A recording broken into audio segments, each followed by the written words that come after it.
Good morning, Big Brother fans. It is Monday, August 18th, and I'm going to try to summarize the past couple of days. Sorry, I didn't talk to you guys Saturday or Sunday, which in the past, I haven't done. I mean, I haven't always done Saturday and Sundays, but lately I've done at least one day, but not this time. So the last time I actually talked to you was Friday morning. Okay, yeah, I got a lot to talk about. Nominations. Rachel did exactly what she said she was going to do. She nominated she nominated Mickey, Morgan, and Vince. No shock there. Mickey, I posted 7 videos, I think, of Mickey talking to Rachel after nominations, where she basically dressed down Rachel and said she was disappointed in her and she's not coming for her and all of these things. Sunday's TV episode didn't show that because that happened after nominations, but it did seem to imply that Mickey was not targeting Rachel until she thought Rachel was targeting her. I don't know. I think Mickey always had designs on Rachel. I think she would have gone after Rachel if she had gotten out of household. So I think Rachel's nominations were very good as far as going after strong players that were against her. So nominations happened. There are no have-nots this week. Again, that's 3 weeks in a row. This is technically like the 6th week of Big Brother, and have-nots were only the first 3 weeks. They haven't had it since. We don't know if they're having it anymore. They haven't said it's over, so it's just lurking out there as a possibility. So, Power Veto. The extra players were Lauren and Will. We knew it was going to be Otev, and so we were just waiting for Otev to happen. It did. They lasted 3 rounds this time, as opposed to just 1 last time. And there was talk about like Ghost of Otev. I don't know if that's the character. I don't really care about what the character was, but that's a thing. It was fine with me if it was the same character every single time. But it wasn't. It was something else, and it was like a construction site theme or something, because they were covered in stuff when they came out of it. Like there was things pouring things on their head from above, it sounded like, and there was they mentioned concrete, and it looked like gray water. So whatever it was, Lauren is the Power Veto winner. So Lauren is your Power Veto holder, which surprised me.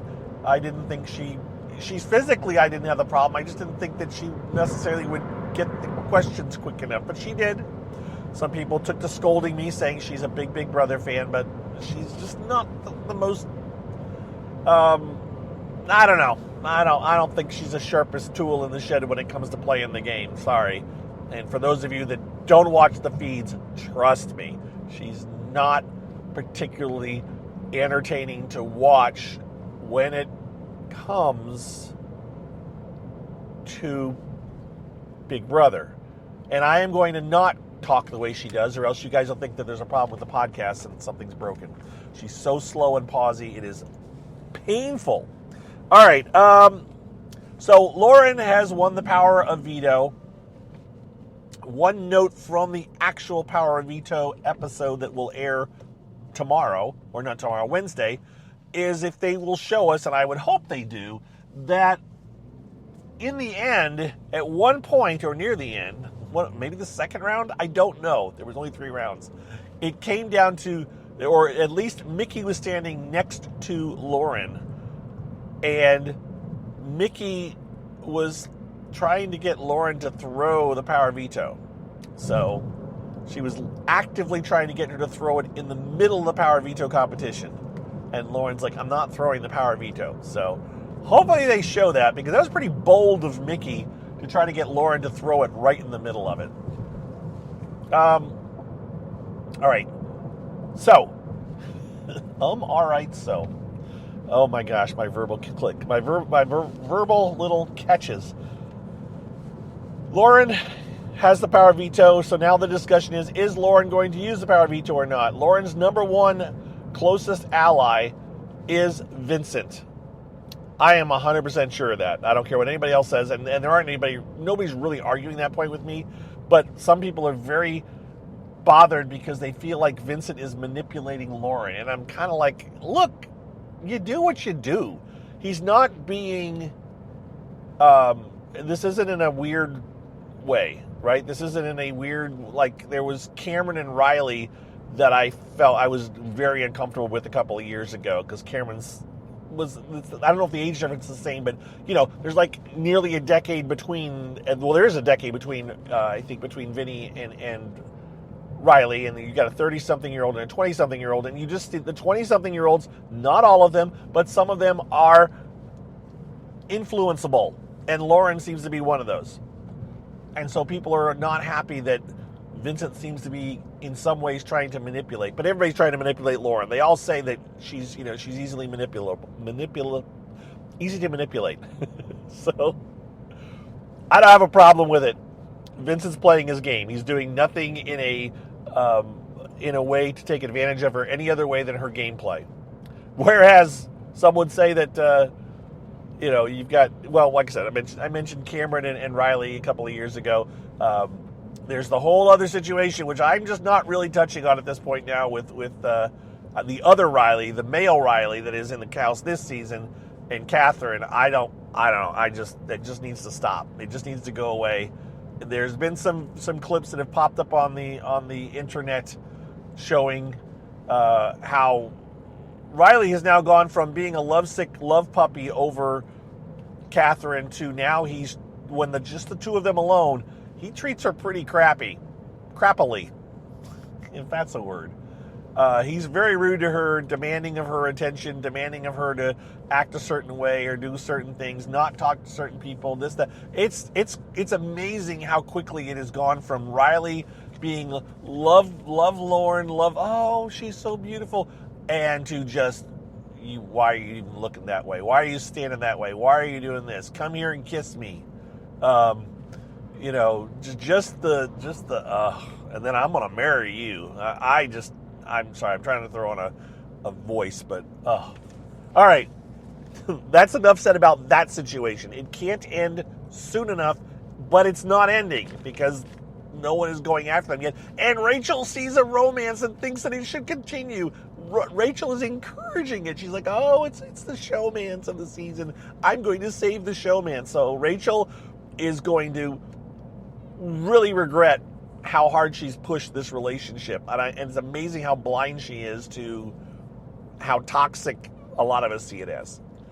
Back to the show. So Lauren now has the power veto, and the rest of the weekend was, is she or isn't she going to use it? And the answer as of right now is maybe. Maybe. She went back and forth. I watched a lot of the feeds last night. I watched a lot of the feeds this weekend, actually, and it just depends on who she talks to. She talks to Vincent, and she's not going to. Actually, Vincent was like, don't use it, do use it, don't use it. Vincent should be safe. The theory is that Vincent is safe no matter what, and it becomes between Morgan and Mickey. And the other theory is that Mickey is going to go, but Morgan is convinced that she's not safe, and so she's trying to get Lauren to use the power veto as well on her. And Mickey would like her to use it on her too, but she's not using it on Mickey. Matter of fact, Mickey and Morgan got in a fight, a verbal little discussion in front of other people about who Lauren should use the power veto on, her, whether it should be on Morgan or Mickey. The two of them were, it was just like, and there's no way. I think Lauren, the only person Lauren would truly use it on would be Vincent if she's going to at all. If she's going to at all. Now, last night at some point, it finally came around that she decided she was going to use it. And force Rachel's to reveal her hand, like, who's Rachel going to put up now? And kind of put Rachel in an awkward position. Vincent's like, well, she can't be head of household next week, so she's going to have to be nice to all of us, so she can't get her revenge. But Vincent is scared to talk to Rachel. It's just a weird, it is what it is. I went to bed with Lauren supposedly going to use the power veto, and then Rachel got wind of it, and Rachel seems to be convinced that she's going to convince Lauren not to use it. They're all asleep right now, so they'll have time in the morning, at least a little bit, to try to figure this out.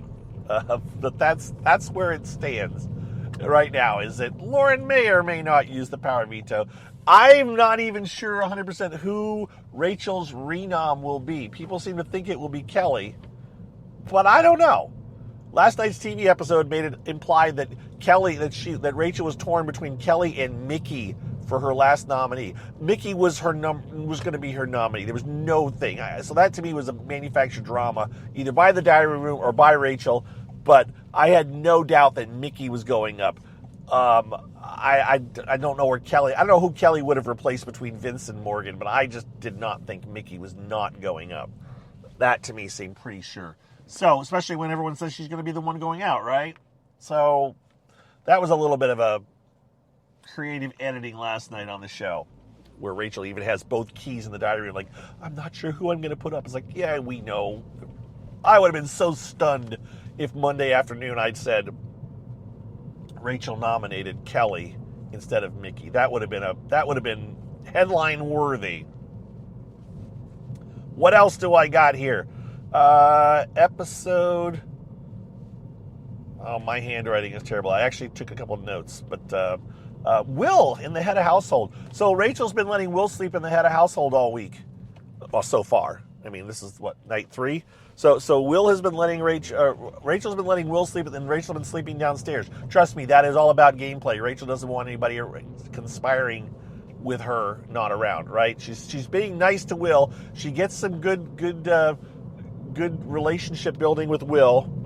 They're all kissing up to Will, man. He's just a vote. They're all kissing up to Will for his vote in the end. That's what they're doing. Zach gave him a trip. He didn't get. He's not in the house anymore. But Rachel is totally taking advantage of the goodwill that giving Will the head of household room will garner her. What else? Sorry.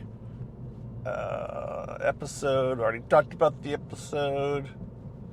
Oh, this is the last thing, and then we'll call it a day for the pre-POV. So, after Vinny and Lauren talked at one point last night, they went off. Lauren was supposed to go off to talk to Morgan, and Vinny was going to go off to talk to Rachel, and eventually Vinny did talk to Rachel, but first Morgan talked to Lauren over ice cream in the gym. And over ice cream in the gym, Morgan got all teary-eyed. She got out M&Ms, which is one thing that Morgan and Mickey do a lot of. But she also talked to Lauren about, now remember, they're kind of both vying for, they were vying for Zach's, well, they weren't. Zach was supposedly interested in Lauren, and Morgan was interested in Zach. And Morgan was very jealous of Lauren, of Zach's infatuation with Lauren, and Lauren's, not taking Zach up on it. And that's a whole thing. So I think that played into what happened here, in that, if you recall, maybe you don't recall, Zach told Morgan that he had a power, but he couldn't use it, because if he used it, then Morgan would go up last week. And so Morgan was like, oh, he should have used it. But he didn't, so Zach went home, right? Well, last night, Morgan told Lauren about Zach's power. And said, Zach told me he had a power, and he didn't use it. He could have used it on me, or he could have used it, but I would have gone up, so he saved me by not using his power, and he went home. That's how much he cared about. And she eventually, for the record, did say Zach would have used it on you and Vince too if he needed to. She did say that. She tossed it out there. But I prefer to go with the line of Morgan was just throwing it in Lauren's face that Zach liked me more than you because he told me about his power. But Zach had no need to tell Lauren about his power, right? Because he wasn't going to use it. But he did tell Lauren. And that just dropped Lauren's jaw. I don't know what she thinks. I don't know if Lauren processed it to think, oh, Zach liked Zach didn't tell me something. Zach maybe potentially liked Morgan more than me, or I don't know. That should make the TV show. I don't know if it will or not. It was kind of a moment. Now, I guess Morgan may have told Mickey, because I guess Mickey may have known as well. But the whole point is that Morgan telling Lauren, I think her thought was, this will get me in good with Lauren. It'll show that we need to work. She kept saying that this is because Zach wants us to work together. But I just don't know. I just don't know if that's how Lauren will take it. I'm not sure. But that's where I kind of petered out at the end of the night. And more stuff went on. As I said, Rachel got wind of the power veto being used. She said she's going to talk Lauren out of it. So we got today to figure it out and see if it's used or not. I think Vincent is safe. I think Mickey is the one leaving. I don't know if the renom, if the power veto is used and Rachel has to put up a renom, I'm still not sure who it might be. It might be Kelly. And I don't think that necessarily means that Mickey still isn't leaving, right? I don't think Mickey has the votes to stay. But it's early. It's early. We got a lot of days till Thursday, and we got a blockbuster thing that could save Mickey anyways. So with all of that, I am now out of here. Have a good Monday. Thanks for listening. Thank you to my supporters. Thank you to my patrons. You guys have a great rest of your day, and I will try to do the same. We'll talk to you later. Bye-bye.